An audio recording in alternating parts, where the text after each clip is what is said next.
Are you ready for this, Len? I'm ready for this. Because the story is that Darren had something else to do today, but really we just kicked him out for John's birthday. Yeah, that's right.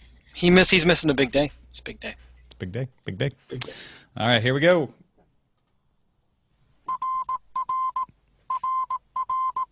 This is a public DTNS announcement. A message in English will follow. Välkommen till showen med dagliga teknologiska nyheter med Tom Merritt och gäster. Jag är medproducenter och alltså en av Toms chefer. Det kan du också bli genom att donera $1 eller mer i månaden på payam.com. This is the Daily Tech News for Friday, June 26th, 2015. I'm Tom Merritt. And Darren Kitchen doing his pen testing class right now. So he is away. But joining us is Jonathan Strickland of HowStuffWorks.com. And may I say happy birthday, sir. Thank you very much, Tom. It's a pleasure to be here on my birthday to celebrate with you guys in the only way I know how, reading out tech headlines. Correcting my physics, thank goodness. No, this is, I'm actually quite honored that you're willing to spend a little of your birthday weekend with us. I really appreciate that, man. I really do genuinely enjoy these times that we get to work together. So this is, to me, this is a birthday present. So thank you. Good feelings all around. Len Peralta joining us as well. Going to illustrate the show. How you been, Len? Good. It's my birthday too, and wait, really excited. Really? Yeah, it's really one of these things I couldn't. Yeah, I didn't know that. I thought you already had a birthday this year. Yeah. You know that's one of the strange things. Huh? That's weird. I just like to celebrate multiple birthdays. You know, I'm a multi-birthday type of guy. So. Sorry about eating there for a second, but these chocolate-covered almonds that my wife got on a bet over the NBA are just too delicious to resist. Yes. Let's put a plug in for Mally's Candies here in Cleveland, Ohio. Really I hope good. you're enjoying them. Dark chocolate covered almonds, delicious and nutritious. Tell Mally thank you. They really are. Adele, I'll tell Adele. That's Adele Mally. No, thanks, Adele. And let's take a look at some headlines now. I'll try not to smack too much as I tell them to you. GeekWire obtained a company memo sent by Satya Nadella to Microsoft employees revealing the company's new mission statement, which is to empower every person and every organization on the planet to achieve more. I can't disagree with that. He added that the company could achieve the mission with 3 interconnected, bold ambitions. 1, reinvent productivity and business processes. That's Microsoft Office and stuff. 2, build the intelligent cloud platform. He's all about the cloud. And 3, create more personal computing, which in his description talks a lot about devices. In a related story, someone created Satyamania t-shirts at teespring.com/Satyamania. None of the proceeds will go to this show, but you should go buy one anyway. The Next Web notes Lenovo is looking for feedback on whether it should build a new ThinkPad with a classic ThinkPad look. The laptop would have modern components in the classic design featuring the old rubberized paint, the classic multicolor ThinkPad logo, and the whole thing would be 18 millimeters thick, so thinner than the original. Of course they did. And you know why this happened, Jonathan? Why is that, Tom? Because I just bought a ThinkPad earlier this week before they made this possible. Which I might have bought anyway because we don't even know if they're going to do this. They're sort of seeking feedback, trying to get some press around the idea. I'm a big ThinkPad fan. If I'm a fanboy about anything, it could be about ThinkPads. They're so well designed, so rugged. They served me so well for so many years. And I love this idea about having a nostalgia ThinkPad. Although sometimes when companies go nostalgia, you wonder if that maybe means they've run out of ideas. I don't know. Right.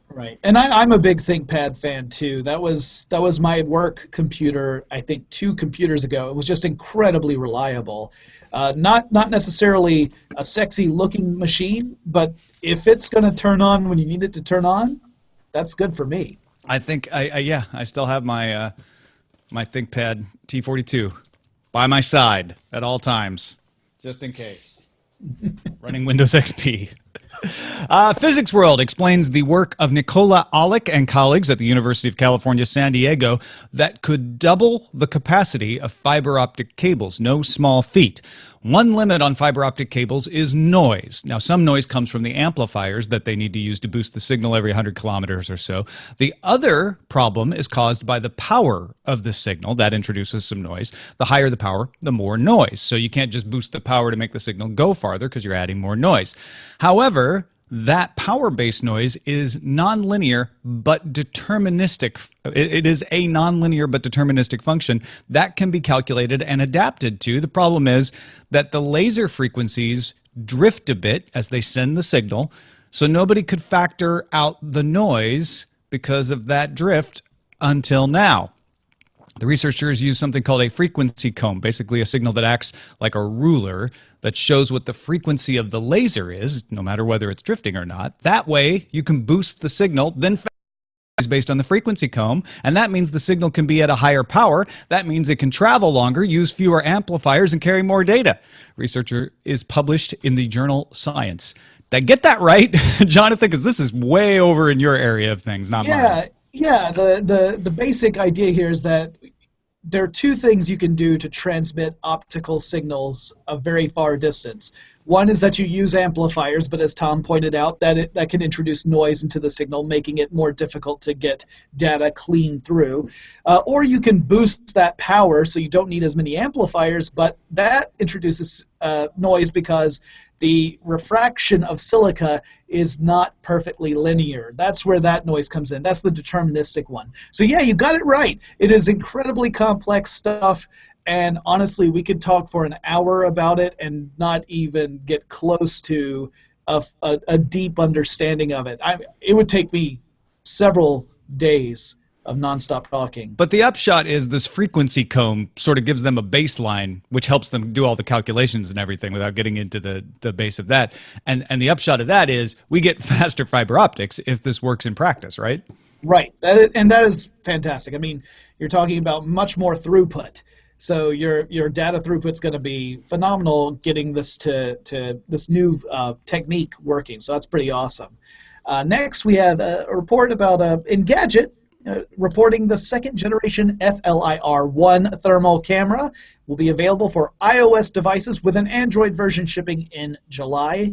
It's a standalone device with its own battery that attaches by the Lightning port or micro USB. You can pre-order now for $250, and the first generation, which will come in an iPhone in phone cases, will sell for $150. This would be really useful if you are curious about if your house has a draft, if there's any place in your home that you might need to address, especially here in Atlanta when we're getting crazy heat waves.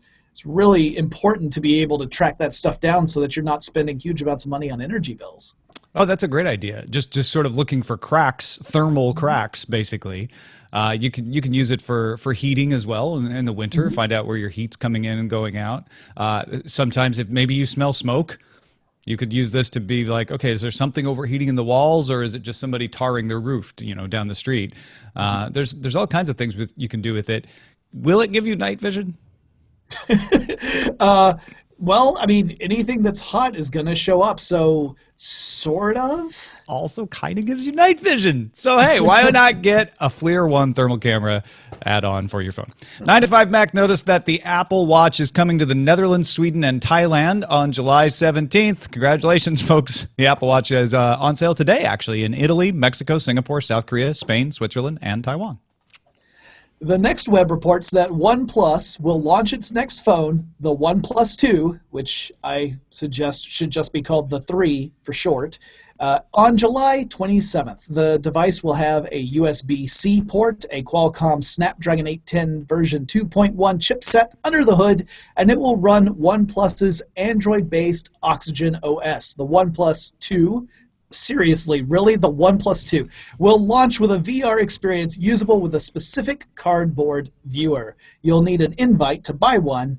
I mean the 1 plus the there's too much math in this story, Tom. Go to the next one. You just need an invite to buy the phone. TechCrunch reports that Tumblr has launched Tumblr TV.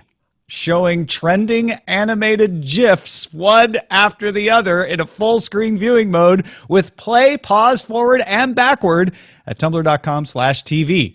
Trending GIFs are determined by a variety of factors, including the freshness of the GIF and recent engagements. They are only pulled from Tumblr itself, but that's okay because Bill Eager, Tumblr product engineer, said GIFs are a core feature of Tumblr. He probably said it with a straight face, too.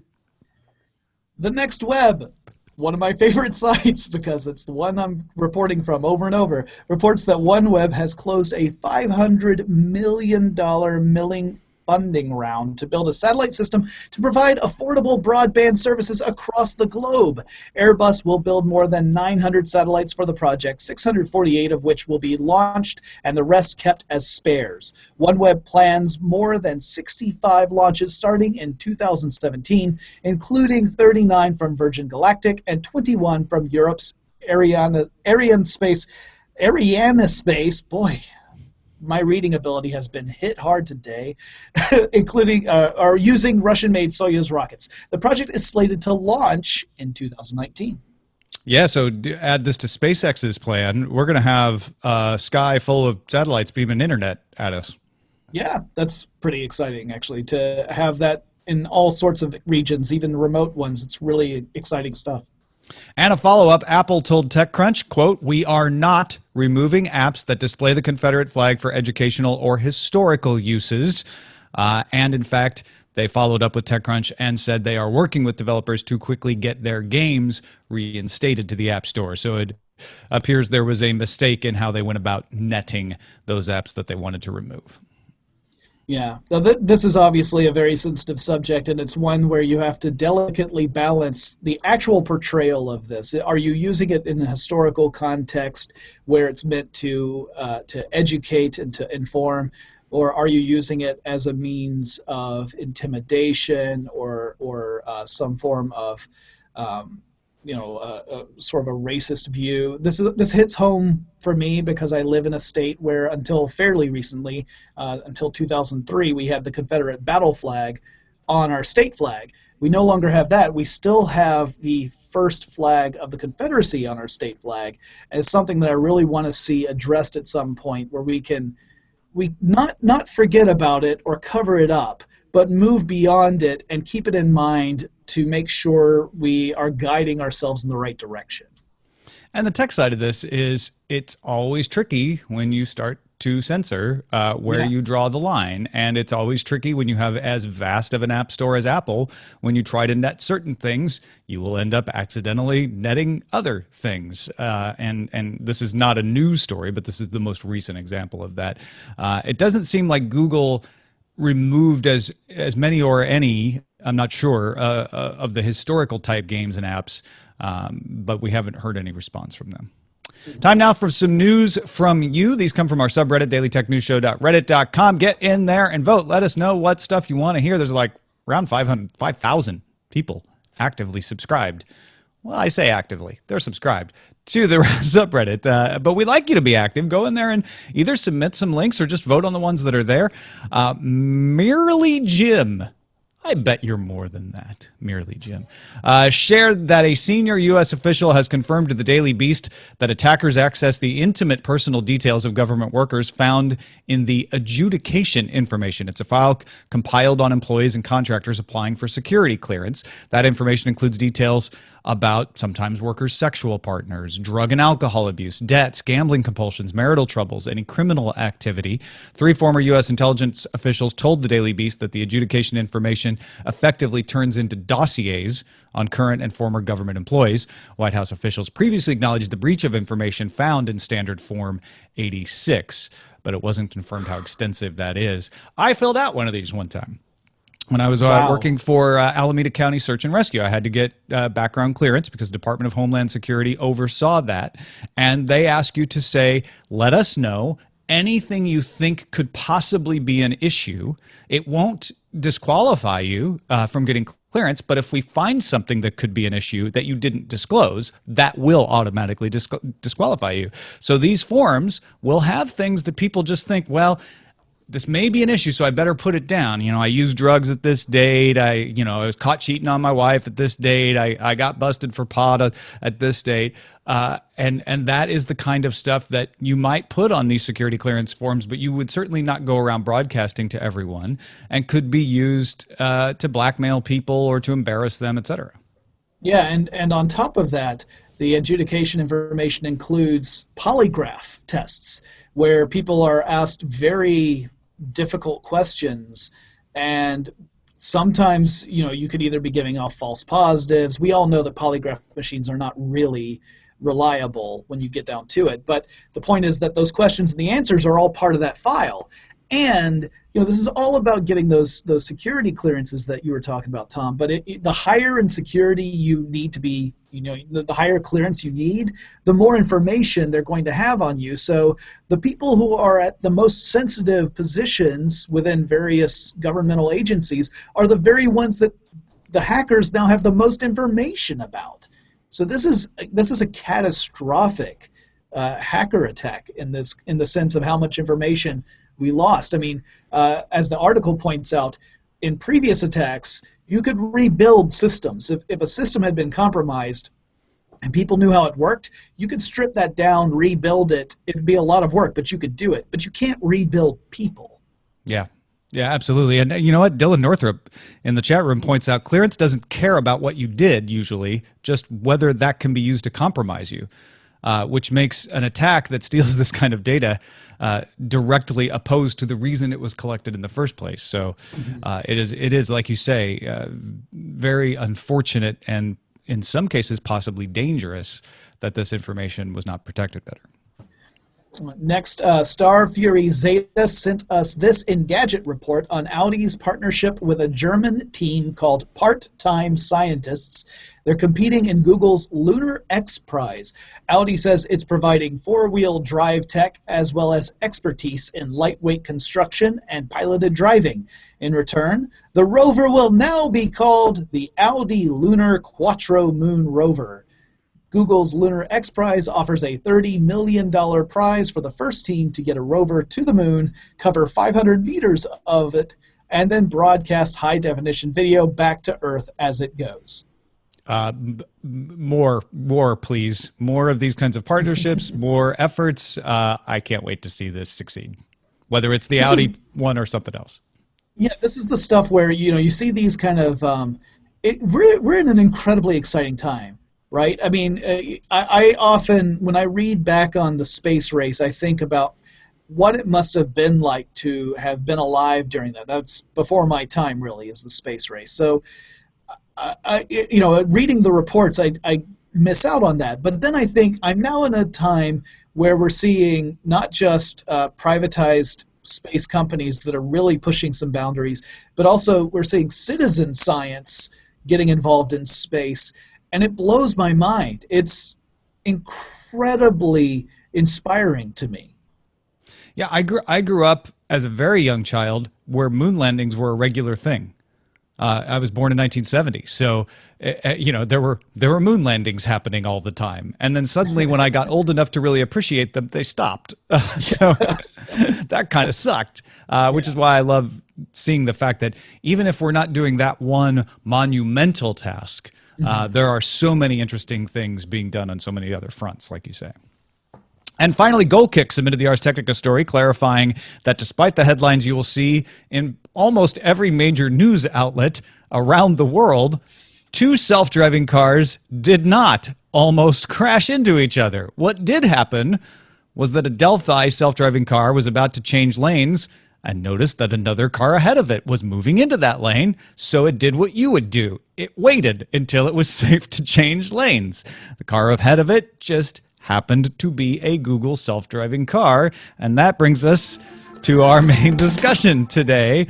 John Absmeyer, the head of Delphi Local Lab, was talking to Reuters about this, and he told this story, and then Reuters wrote it as had a close call on a Silicon Valley street, and then, not using quotation marks, wrote, as the Delphi vehicle prepared to change lanes, a Google self-driving prototype cut off the Audi, forcing it to abort the lane change, Absmeyer said. Although, again, not a quote. Kristen Kinley, a Delphi spokeswoman who was at the interview with Reuters, clarified to Ars Technica, our car did exactly what it was supposed to. Our car saw the Google car move into the same lane as our car was planning to move into, but upon detecting that lane was no longer open, it decided to terminate the move and wait until it was clear again. And then Google's Courtney Hone told Ars Technica, the headline here is that 2 self-driving cars did what they were supposed to do in an ordinary, everyday driving scenario.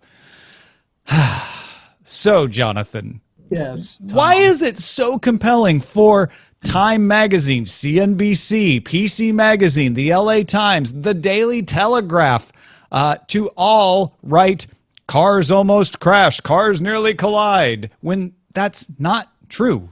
Well, Tom, I'm going to give you 2 headlines. You tell me which one you're going to click on. Okay. Robot cars battle it out on the streets of California. Or robot car does not collide with other robot car. Yeah, I'll go you one better. The Guardian's actual headline, to the Guardian's credit, was 2 self-driving cars avoid each other on California roads. See, now, which is not very compelling. I get it. Yeah. If there were headlines of all the times I avoided people, you would just be, wow, Jonathan really spends a lot of time making sure he doesn't run into folks he doesn't like. No, this was... I am so thankful that there are outlets out there that did the due diligence to see what is the actual story here, because I think it really illustrates some important things to keep in mind. One, that autonomous cars are still really amazing, and they are on the way. I mean, this is a triumphant story, because it's a story about how a car was able to recognize that dynamic conditions would mean that it could not do what it had quote-unquote decided to do, and it altered its behavior because of that. That's exactly what's supposed to happen. So that's really exciting. And also, it made me go and look. I was curious, because I remember for the longest time we talked about how Google self-driving cars had only been involved in 2 accidents. That was the story forever, right? There was one where it was under manual control and a person had a little fender bender, and there was one where another driver rear-ended a Google self-driving car, but in both cases, the autonomous car wasn't to blame. That number has skyrocketed. Do you know how many accidents there have been now? I can't remember the exact. We did talk about it before. I want to say 17? No, 11. 11, okay. Yeah. 11 accidents. Out of all the years these self-driving cars have been on the street, there have been 11 accidents, none of which... So wait a minute, from 2 to 11, Jonathan, that sounds to me like a 6 times multiplier, 600% increase in accidents. You know, Tom, I'm not going to dispute your facts there, but what I am going to say is that in every case, it was not the cars at fault. It wasn't the autonomous car that was at fault in the accidents. But one of the things that I saw is perhaps these cars are being what some people call too safe, that they are designed to avoid accidents to such a great extent that in a few cases they might actually end up causing an accident, or at least other people may end up getting in an accident with that car because it's not behaving the way a human being would, which is really interesting to me. That means we're really learning about that now. It's pretty close to the way my mom drives, honestly. But I know what you mean, which is there's a certain vocabulary, for lack of a better word, to the way people drive. And having lived in multiple places around the U.S., it's different in different places. And you have to get used to, for instance, in Texas, I never got used to the idea that people just constantly drove on the left side of the freeway, even at slow speeds. Whereas in Illinois, we all stay on the right until we pass and then we go around. And so a self-driving car isn't necessarily adapting to that more amorphous, usual way of driving standard that we have.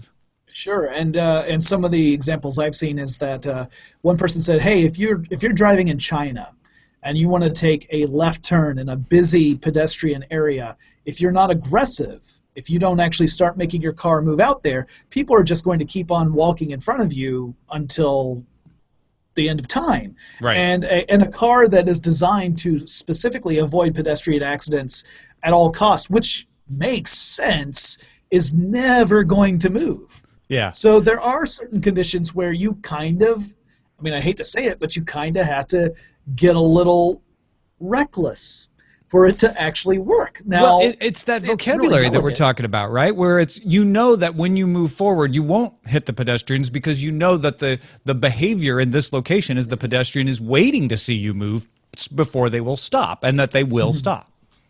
Yeah. And so that becomes a new question. In fact, I'm seeing that there's this emerging study now between the behaviors of these autonomous cars and actual human beings. Like, that's the next nut to crack in the autonomous car behavior, because they are demonstrably safer than human drivers in nearly every kind of condition you can come up with, except when it comes to these really difficult to define situations where humans can intuitively understand what's going on. Maybe they don't like it very much, but they understand it. But a machine may not. And Is that a to me is really temporary fascinating. problem? I think so. Because, I mean, eventually, the end result, if we get it figured out, is that all the cars, or the vast majority of cars on the road, are autonomous, in which case they all know how each other's going to act. They don't have to figure out what some random human's going to do.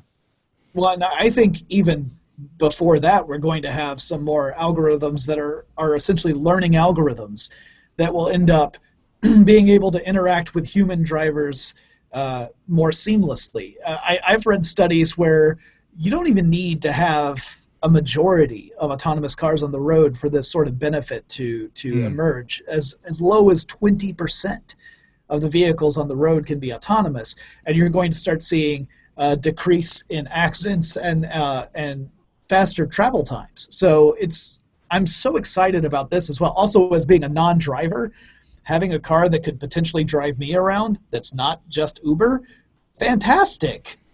Yeah, that points out to me that most of the issues with autonomous cars have to do with the transition, right? It's how do we get to 20% safely? How do we get to a point where we can say, yes, Jonathan Strickland can get into a self-driving car without a license, right? Right now, it'd be like, well, you better have a license just in case you have to take over, and it causes issue. But eventually, I think we get to that point where the cars are driving more safely than us, and they're driving themselves more often, and you just have to have a very basic notion of what to do in some very unusual emergency situation. The same way you do when you're on a train car, when you're on a subway, and it says on the wall, in case of emergency, here are the 3 things to do.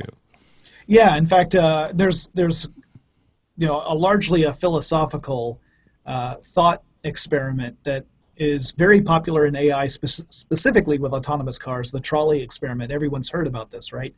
The trolley experiment being there's a trolley, it's heading toward disaster. You can save the trolley by throwing a switch, but then it's going to kill somebody else. So do you throw the switch, killing this other person, but everyone on the trolley survives? Or do you not throw the switch, the person lives, but the trolley ends up colliding and people on the trolley could die? The same thing is true when designing an autonomous car. If you design a car, what happens if you're in a situation where there's an oncoming vehicle, perhaps it's lost control, and your vehicle has 2 options: either go to a collision with that oncoming vehicle or swerve into what could possibly be a sidewalk with pedestrians. That's, it's a theoretical scenario, but it's one that you actually have to answer, and it's not the cut and dry answer. Well, yeah, it's hard for us to answer as humans what we would do. It's one thing for us to answer in some sort of, on paper exercise, and another thing to face that in person. And so having to figure out ahead of time what we think a computer should do in that situation is a thorny issue. But again, it's an edge case, and one would hope if we get enough self-driving cars on the road, the number of oncoming cars headed straight at other cars would reduce below a rounding error. Right. But yeah, no, that's a really, really good point. Yeah, and I think that these cars are definitely the future. It's one of those things that I'm very much looking forward to for multiple reasons, not just for the selfish reason that I'll be able to get around without having to depend upon other people, which would be phenomenal. It would be a big burden off of all of them. But also just the benefit of the reduction of accidents, the reduction of people getting injured or the loss of life. That is something that I really am excited about too. So, because despite my grouchy exterior, I like people. So you like people on the inside. I do. So what would you do? Would you throw the switch? I hate the thought of it, but I would. I'd throw the switch. I mean, I want to know who's over there. You know. Yeah, do you also want to know who's in the trolley? I want all the information before I make a call. You want to conduct a survey first. Is it Neil deGrasse Tyson over there? That's a whole different situation. Yeah. No, that's already got the chat room talking. They're like, wait a minute, what if I just stop and go backwards? So I'm in there already. Like, there's someone behind you. You can't stop and go backwards. Yeah. Which is how that works. It is a very thought-provoking thought experiment. Mm-hmm. And apropos. Let's get to our pick of the day. Marlon, the guy from Trinidad, wrote in and said, my pick of the day is Jonathan Strickland because it's his birthday. Happy birthday, Mr. Strickland from Trinidad and Tobago. Thank you. I didn't read down that low, so that was all new to me. Good. I was worried it was a spoiler by putting it in there. And then we also had Jenny notice that Stephen Colbert's new Colbert app, Colbr, and the accompanying podcast is going strong. The app is iOS only, but all the content also lands on ColbertLateShow.com. It's the podcast that Jenny loves because it's a look inside the ramp-up for the Late Show launch on September 8th, and it's not just all the jokes that you see in the videos. After all the years of hearing Stephen Colbert, the character, she says it's fascinating to hear him talk as a writer and comedian, speaking with his longtime creative collaborators. The podcast is also available solo wherever you subscribe to podcasts, so you might want to check that out. She said to me on Slack earlier, it's the closest thing to being inside a writer's room that you can get without actually being inside a writer's room. I just jumped in just to tell you that it's pretty incredible, and it's also really smart of Stephen Colbert to transition himself from what we know him as before to what he's going to be on The Late Show. And if you want to listen to that process evolve, you're going to love it. ColbertLateShow.com. There's a T in Colbert, though. Remember that. Send your picks to feedback at dailytechnewsshow.com. You can find my picks at dailytechnewsshow.com/picks. A couple emails before we're out of here. Nate from the Windy West bench. Did he write bench of the Salt Lake Valley? I guess that's a thing. Or it's a typo that I don't know what it was supposed to be. The Windy West bench of the Salt Lake Valley. He was like, it was great to hear you cover John Brodkin's piece on Vivint. I live in one of the first neighborhoods where they rolled out wireless broadband service a couple of years back. When their salesman stopped by, I signed up right away, eager to have an alternative to Comcast. I experienced those early stability problems Brodkin mentions in the articles, and I couldn't keep my home connected to the hub home, even though I was right across the street, so I ended up having to go back to Comcast. Because their technicians couldn't solve my connectivity issues, though, Vivint had no problem letting me out of my 2-year contract. And my neighbors who serve as Hub Home report that the 28 gigahertz connections they have are pretty stable. So if they improve the 5 gigahertz home-to-home connections, they've got a viable service on their hands. And Brodkin's article implies that they've been making software updates constantly. Nate says, even though I didn't stick with Vivint myself, when I called Comcast to sign back up, I told the rep I was in a neighborhood that had Vivint, and I was able to negotiate a comparable price on my new service. Yay for competition. Did you read about Vivint, Jonathan? No, I had not heard about this until I just read the email. That's really an interesting approach, one that I would welcome in my own service area.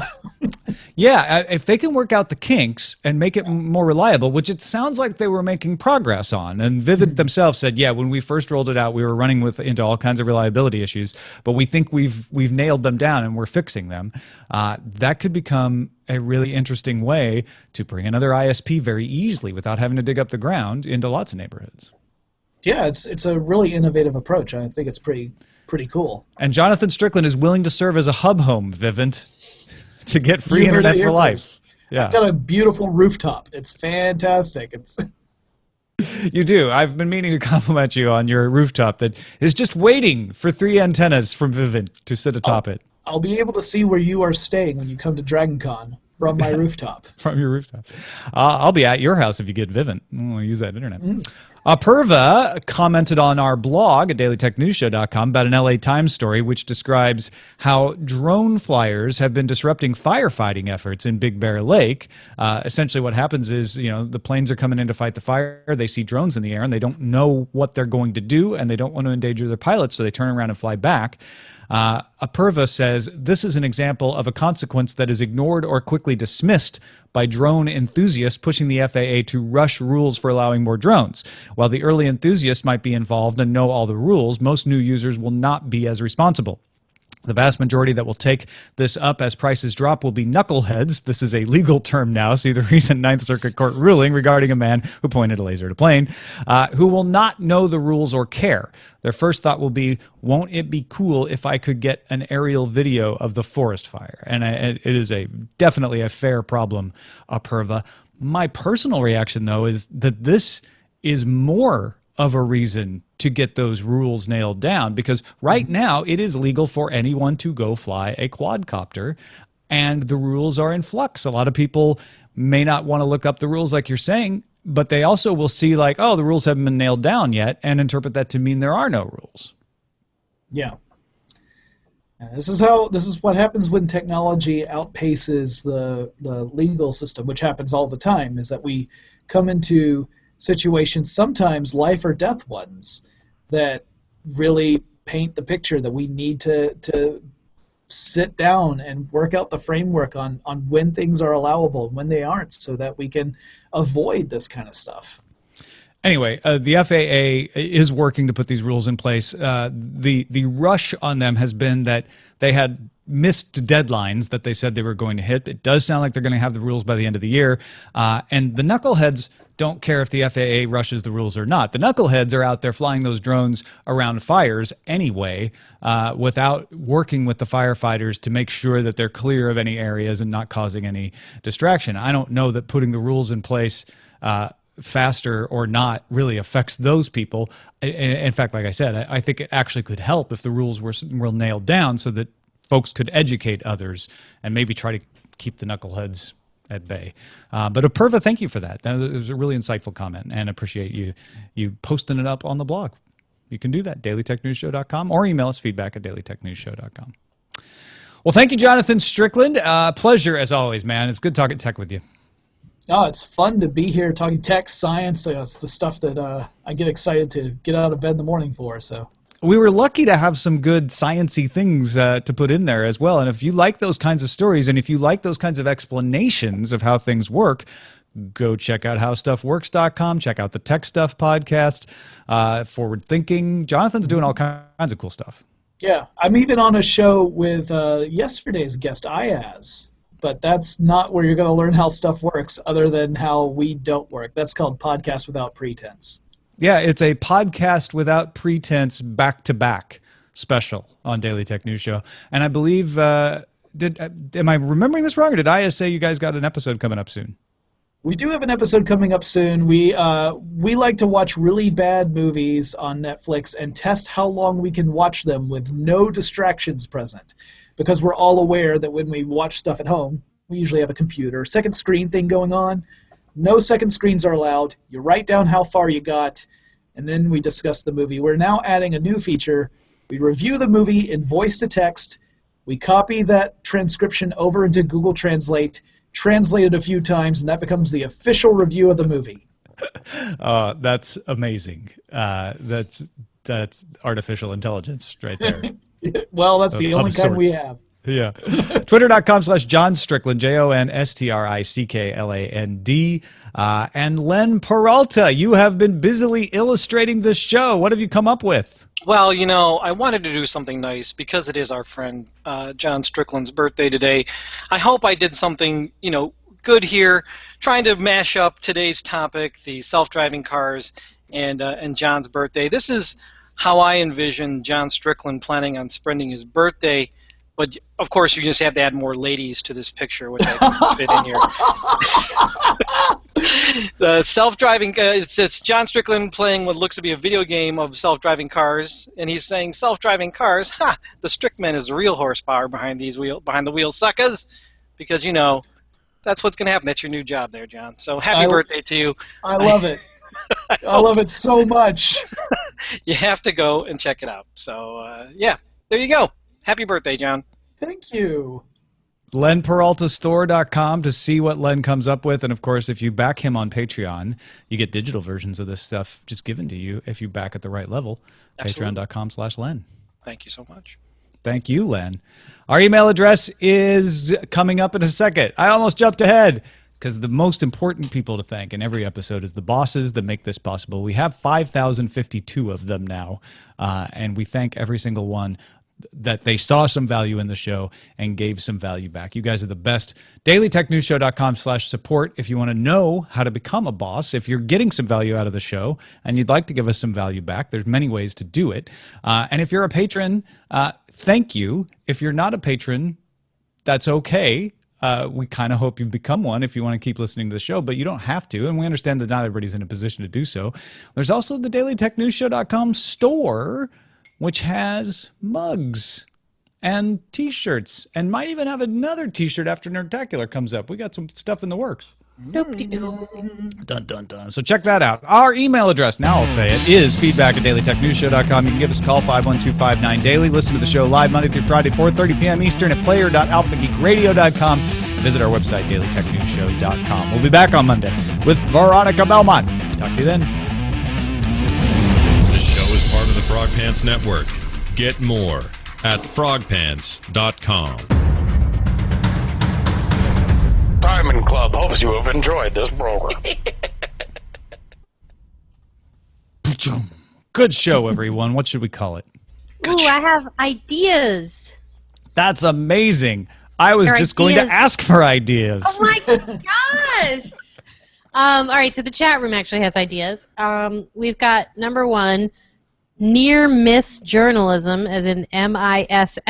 Do I get that? I don't know that I get. I don't know. Because it was they talked about the near miss of the cars, and we're like saying, really, it's the journalism sort of near missing what actually happened. I get it. I like it. I'm always so sensitive about like, who's beating up on journalism?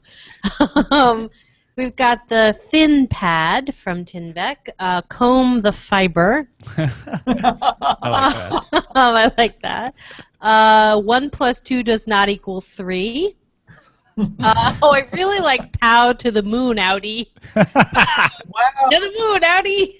you're also good. I know. And a lot of them are tied. So go, if you're watching live, showbot.tv. Get in there, make some votes. Now, do it.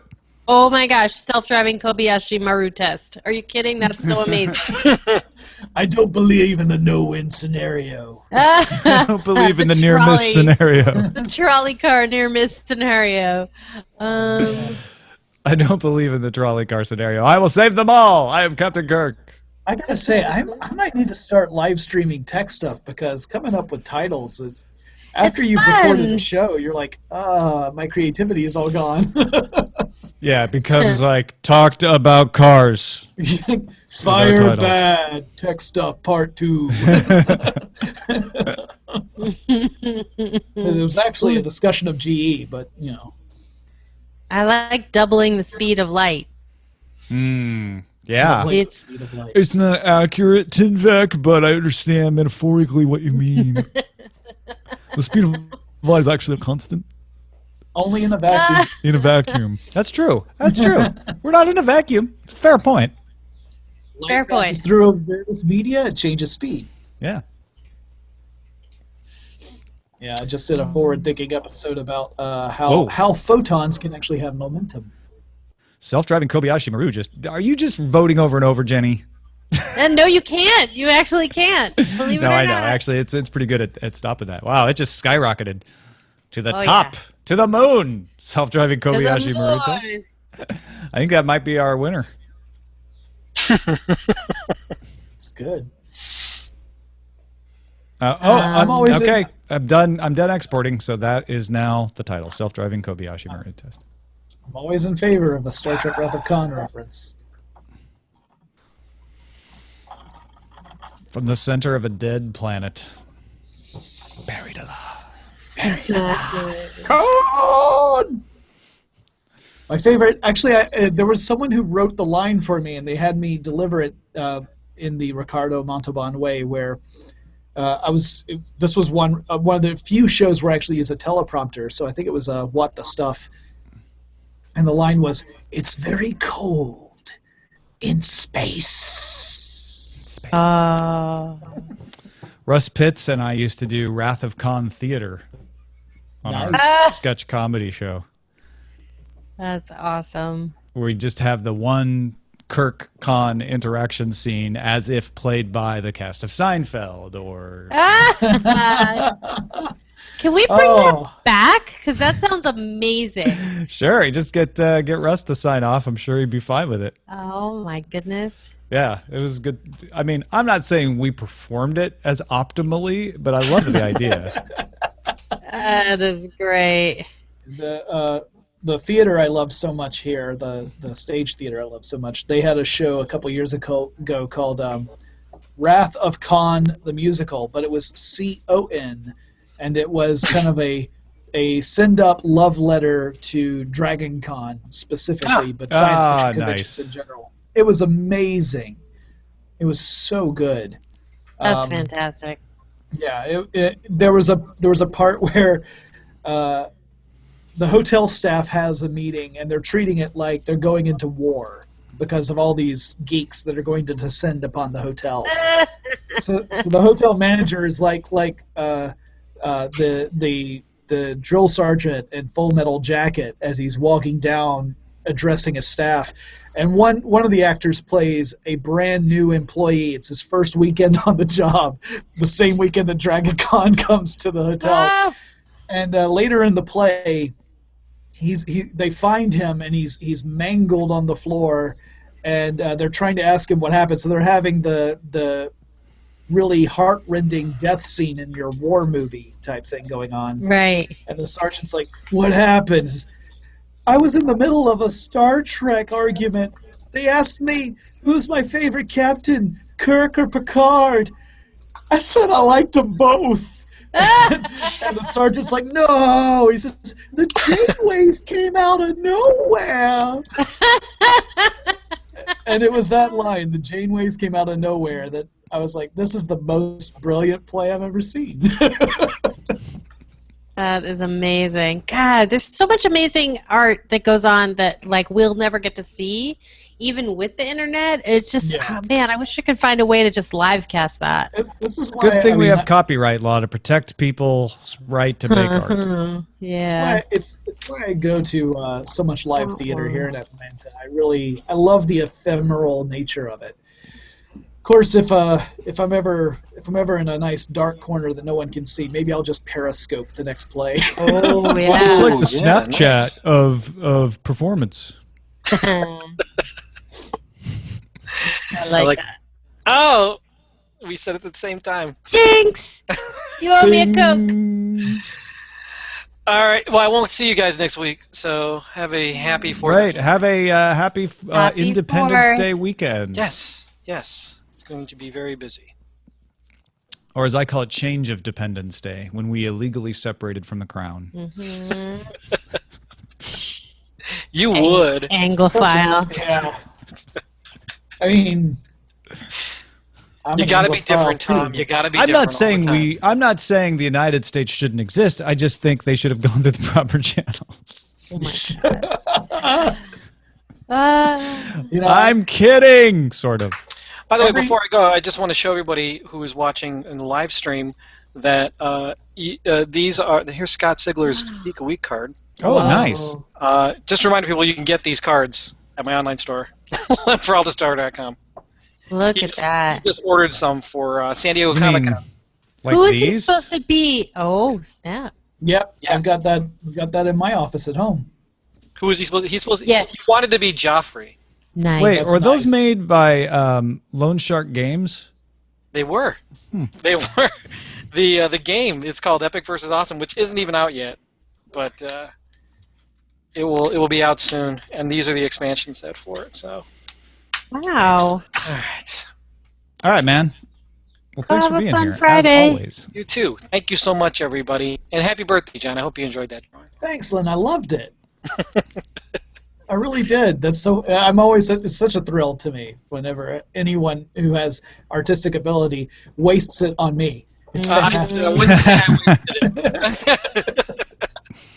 I like to think that I put it out into the ether. I just let it out. Yeah. Well, it is much appreciated. Oh well, great. Well, you have a nice day with your ladies tomorrow, and Thank you. Thank and you. enjoy the weekend, and everybody be safe. All right. Ciao. Bye. Bye, Len. I'm Bye, doing Lynn. show notes. I'm pasting. Oh, Your Roger's blog here. post and I dirty. see Roger Chang. What? Roger, I'm doing the show notes. What's he doing? I just saw him show up in the doc. Oh, at the dock. I don't see him in the hangout, though. Yeah. Doing show notes and posting the daily post news show. Do we still have a John Strickland here? Yes. All right, he Still went. here. I'm out of the picture, so I couldn't. Oh. He's thinking about his birthdays, all his birthday parties. I was Thinking actually going about back the and ladies. I was going back and looking at the chat realm because I forgot that I had it up and I was just minimized. So you're re-experiencing everyone's feedback? I do that sometimes myself. Now I'm like, whoa, boy, I really was dumb, wasn't I? Okay.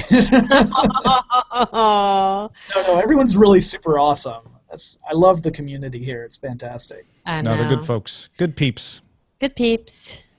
And we say that off the air, too. Yeah, we actually, I'm really impressed. Forward Thinking's been very fortunate with that too, because that's largely a YouTube community, but it is one of the most thoughtful communities I've seen on YouTube. We do get our share of folks who, come in just to post first, or they posted, something like.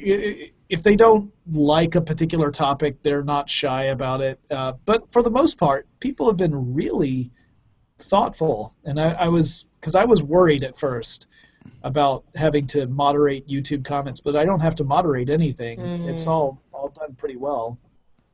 Yeah, it's really awesome. It's pretty awesome. Yeah. No, I've seen other communities that have some. They require a lot more active moderation. And all communities are different. That's my experience. Is that I've been involved in communities that need a lot of intervention. I've been involved in others that just don't get going at all. They just don't really get any momentum, and all kinds in between. Well, I mean, I did a special video for How Stuff Works that was about WWE, so it's about professional wrestling, and I love professional wrestling. So I was thrilled. I got to go behind the scenes. I got to go under the ring. I got to talk to wrestlers. It was fantastic. But going into that, I knew the comments on that were going to be a slightly different set than the forward-thinking comments. Still really awesome people for the most part, but yeah, very different. Very alive. Yeah. Vibrant commentary. I was called a jabroni by more than one person. So The Strickman, no. by the way, is the name of Len's drawing today. It's so that's amazing. fantastic. Oh, great. Preview. Oh, no. Wait. Go back. No, I am talking to myself. Sorry. Preview. I'm doing show notes out loud. It's okay. I am actually out of the post now. Ooh. So I know what to do. yeah, you can get right in there. We're gonna get a jump on the weekend. We're going to get a jump on a weekend. But stay tuned for Current Geek with Scott Johnson and myself later today, immediately following the Jonathan Strickland Hour of Karaoke Power.